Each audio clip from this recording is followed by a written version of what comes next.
बिस्मिल्लाहिर्रहमानिर्रहीम। सबसे पहले तो मैं आप जितने भी चैनल वाले हैं जो बलूचिस्तान से उनका ताल्लुक़ है, इनके जो माशी मसाइल हैं हम महसूस कर रहे हैं।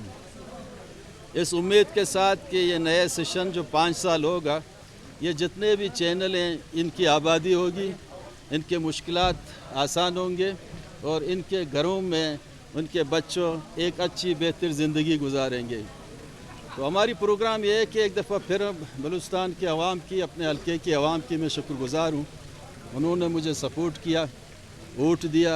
एक दफ़ा फिर इस असम्बली का आज मैं हल्फ उठाने जा रहा हूँ, इसी उम्मीद के साथ कि बलूचिस्तान का हर इशू, बलूचिस्तान का बेरोज़गारी, बलूचिस्तान के ज़मींदारों का मसाइल, बलूचिस्तान के कम्युनिकेशन के मसाइल, बलूचिस्तान के सेहत के मसाइल, इस 5 साल के दौरान BNP अवामी में बाइसियत अपने पार्टी के प्रेसिडेंट यहाँ बलूचिस्तान के मफलूजुल हाल अवाम, पिसे हुए तबके की इंशाअल्लाह भरपूर नुमाइंदगी करूँगा।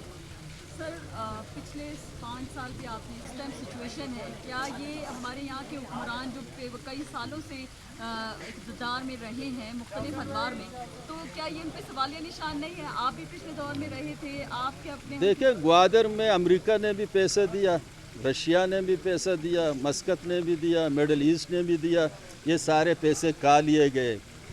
अगर कोई प्लानिंग होता, कोई मनसूबा बंदी होता, आज ग्वादर का यह हाल नहीं होता।